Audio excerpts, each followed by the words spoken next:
Hello. I know I said I was going to do a job kind of talk interview, and I have it on my list to talk to a few recruiters. I just haven't had time to talk to them. However, today I did talk to just 2 or 3 minutes ago. 3 minutes ago, I just got off a call with a senior recruiter at a company. Okay, and I said, hey, if you have 5 or 10, because we got off the meeting a little early, and I basically interviewed him for I don't know 15 minutes. I said, hey, I teach at a graduate college and blah blah blah, and he gave me some really good advice, things that I've always wanted to know that I did not know. So I wanted to share them with you really quick. So the two things that I kind of found really neat. First of all, I asked him if they use ATS, those automatic keyword scanners. He's like, nope, we've never used those. We don't use those right now. We don't use those. So that I did not know. I'm trying to get myself in the center of this cam. So they don't use any ATS scanners. That surprised me. Um, I asked about rejections. He told me about that. So I'll talk to you about that. Also, pages don't matter. He said it doesn't matter if it's a one-page resume or three-page. He doesn't care. Also, this was interesting. I didn't expect this. He said we're not allowed to write on resumes, so margin size and more or less fonts don't matter. He says, I don't care if you have a 3-inch margin or a 1-inch margin or a half-inch margin, doesn't matter. When we look at it, we look at it on the screen, we spend about a minute on it, and we move on. Okay, so no ATS, page count doesn't really matter, and margin size, none of that really matters. He said, here's the two things that really big points that he wanted me to drive home. Number one is experience. He's like, generally we have 5 to 10 experience points. And everyone thinks an ATS rejects them, and ATS doesn't reject them, they don't meet the experience. If I tell you you have to have 6 years of experience, if I say, hey, you need 6 years of experience doing MySQL, we'll just put that in there. Okay? I need you to have 6 years of experience doing MySQL. And on your resume, it says you have 4 to 6 years. You don't have 6 years. You do not have 6 years. 4 to 6, not the same as 6. It's like that's the number one reason that they reject resumes. That's the number one reason that people don't see your resume. So the only thing that I guess their computer system does is ask these questions. And depending on how you answer these questions depends if your resume gets seen by a human. And all those questions are basically just binary logic. Hey, do you have a bachelor's degree? Yes or no? Well, no, I'm 1 week away from my bachelor. No, boom, goodbye. So he said that's probably why they get rid of 90% of the resumes that are never seen by a human, is they don't meet the experience minimums. Okay, they just don't. Number two is results. And this is the thing, I have a great video on this. I'm really going to talk to you about this because in terms of data and what we do, I don't want to say nerd, but MIS or data, okay, or MBA, okay. The whole point of business intelligence is to be able to take data and derive knowledge and action from it.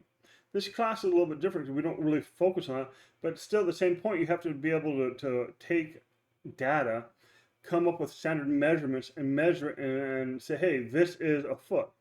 I made a foot over foot increase every year. Okay? And so results are really the only thing that really matters on resumes. So, I asked him, like, so when you say something like that, you don't want, oh, I increased, he was a recruiter, he was a human resource capital.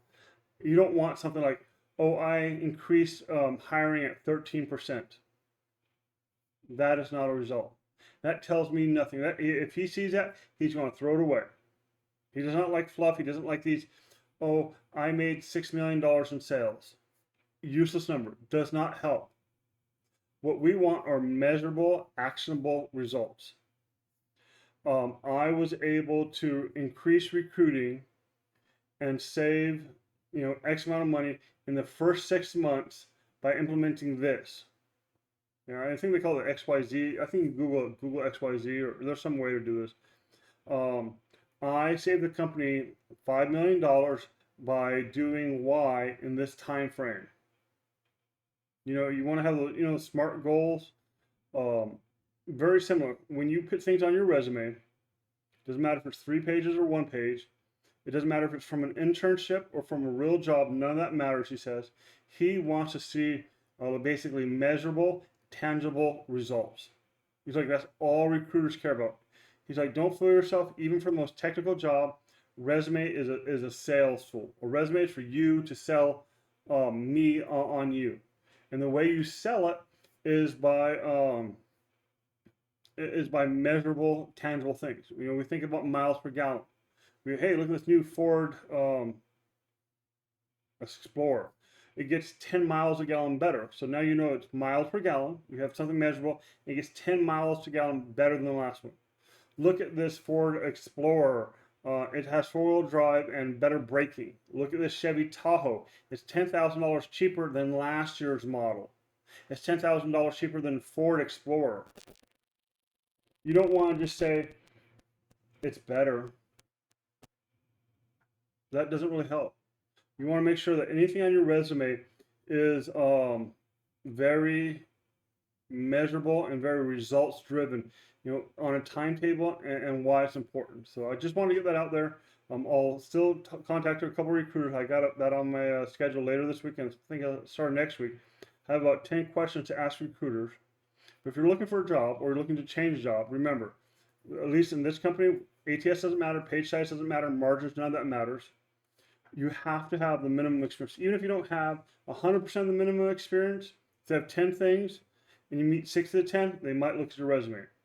At the end of the day, I guess they get a score. This person answered 6 out of 7, they do.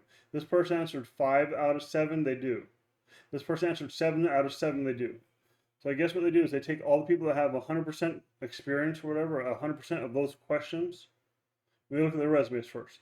They don't find anybody they like. They go people that have 6 out of 7 of the correct experience.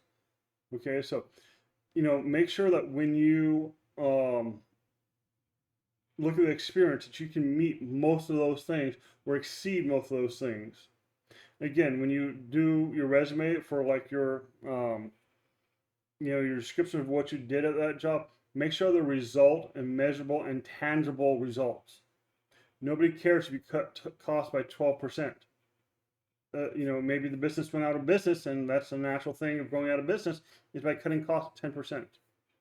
You want to have everything measurable and tangible. So if you have questions, let me know. I'm going to throw this in a separate section. Hope everyone's doing well, and thank you.